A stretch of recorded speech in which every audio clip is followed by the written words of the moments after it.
in a world where color was not merely a matter of beauty but of power. One hue reigned supreme above all others: purple. Deep red, veering toward violet, shimmering with mystery and prestige, and so difficult to obtain that it was valued by weight in gold. Purple, in the Roman and later Byzantine empires, was more than a dye. It was a symbol of authority, an insignia of rule, and a sign of divine election. Its origin lay hidden in the depths of the sea, inside the unassuming bodies of small mollusks clinging to the rocks along the Mediterranean coast.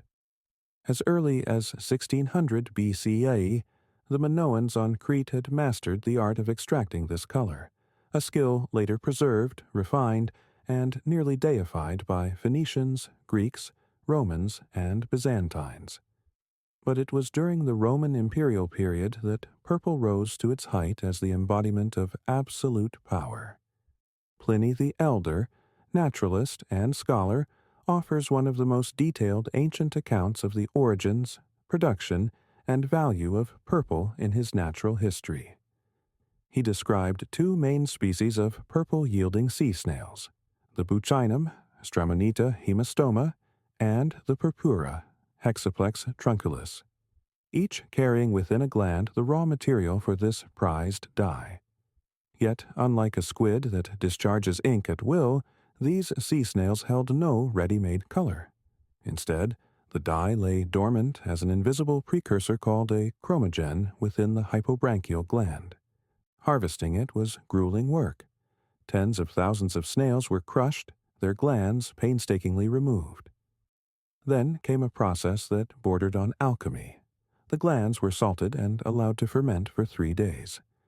The resulting mash was gently heated, not boiled, in heavy lead or tin vats, producing a foul-smelling brew that would, over time, transform into something magical. Clean wool was dipped into the bath, and only then, as air touched the fabric, did the true color appear. The freshly dyed cloth first emerged greenish from the vat, then turned violet or reddish-purple as it oxidized in air, preferably without direct sunlight. It was a slow transformation, one that required patience and precision, but the result was nothing short of breathtaking. The hues varied. Some purples leaned blue, others red. Much depended on the species of snail, the age and diet of the creature, the skill of the dyer, and the chemical composition of the dye vat. There were simple dyes and complex ones, double and even triple dye processes that layered color upon color. Among the finest shades were amethyst purple, resembling the Indian gemstone, and Tyrian purple, the darkest, most blood-red hue, reserved for emperors. This latter color was created by first dyeing the fabric in immature extract from Hexaplex trunculus, then, without exposing it to air, immersing it again in a bath of Stramonita hemistoma. These purples weren't merely beautiful, they were expensive. In Julius Caesar's time, a pound of wool dyed in amethyst purple cost 100 denarii. The same amount of Tyrian purple wool fetched 10 times more. A single tunic dyed in this hue could command 10,000 sesterces, a small fortune, considering that a Roman legionary's annual food allowance was only 60 denarii. Purple dyeing workshops were spread across the empire, from Tyre and Sidon in Phoenicia to the islands of the Aegean, and along the North African and Italian coasts. Inland cities like Parma and Capua, too, had their dyers, who received dried snail glands or pre-processed dye from coastal factories. These inland workshops operated carefully maintained dye vats, some of which could be revived months later if stored properly and seeded with a small amount of an old vat to spark fermentation. The smell was notoriously pungent, but the final result was divine. In clothing, purple marked rank and status with strict distinctions. For the emperor, it was the very fabric of power. The toga picta, later known as the triumphal trabea, was crafted from silk dyed in Tyrian purple, adorned with gold rosettes and encrusted with pearls. It was worn only on grand occasions, triumphs, public games, and religious ceremonies. Over time, this garment became the sole privilege of the emperor. With Rome's increasing militarization, the paludamentum, the purple military cloak, also gained prominence as a symbol of command. By the reign of Commodus, it was exclusively imperial attire, worn even in peacetime. Empresses, too, dressed in purple, but with subtle differences. Early imperial women wore palla ensembles in Tyrian purple, elegant but not exclusive. Only with Aelia Flacilla in 383 CE did the chlamys, fastened with a jeweled brooch and adorned with pendelia, hanging gems, become the official Augusta costume. This purple cloak, along with the gem-studded diadem, became the hallmark of the empress, an honor no other woman could claim. Yet purple extended beyond the imperial court. Senators wore the latus clavus, a wide purple stripe on their tunic, knights the narrower angustus clavus. The toga praetexta, edged in a purple band, was worn by magistrates, priests, and even boys until their coming of age. Upon adulthood, they laid it aside for the plain toga virilis, a sign of civic maturity. Restrictions on purple were common. Julius Caesar passed laws regulating who could wear it, limiting it by class, age, and occasion. Tiberius lamented the lax enforcement of such laws, and Nero went further, banning the sale and use of the most luxurious purples, Tyrian and amethyst, for private citizens. Still, the color remained irresistible. In late antiquity, the control over purple tightened further. Diocletian's price edict in 301 CE listed various purples and their maximum legal prices. It distinguished between dyes from snails and imitations made from plants like Fucus murinus, a seaweed used by the Phoenicians. These imitators, though visually similar, lacked the brilliance and durability of true snail-based purple. The emperors of the late Roman and Byzantine eras took drastic measures.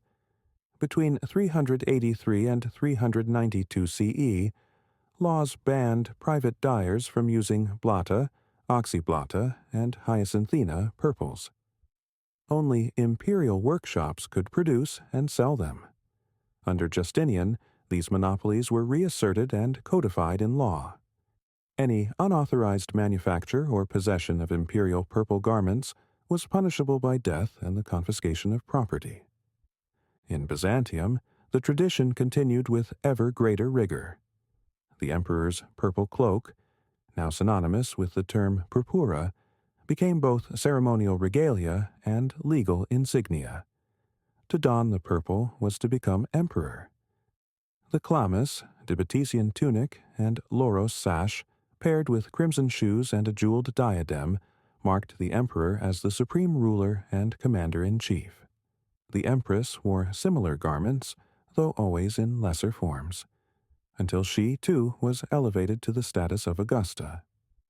Purple was not confined to clothing.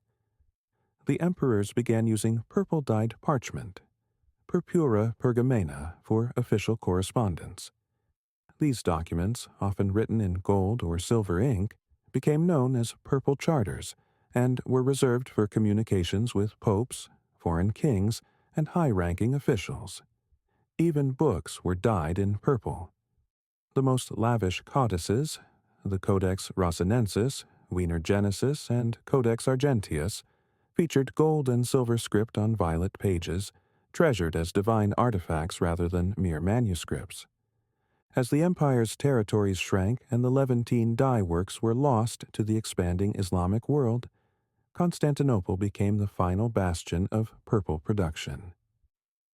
Laws under Leo VI the Wise, 886 to 912 CE, maintained the emperor's monopoly on blatta-dyed clothing.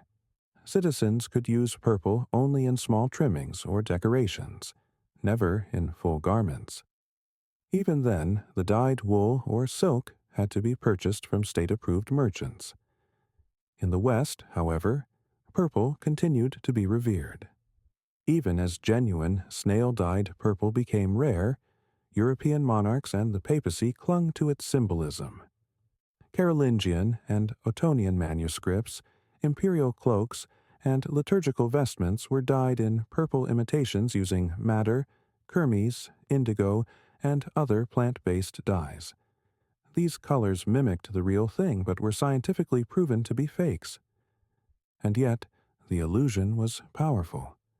The purple of Rome and Byzantium had become eternal. Purple, born of the sea, crafted through decay and transformed by air, became the most sacred of colors.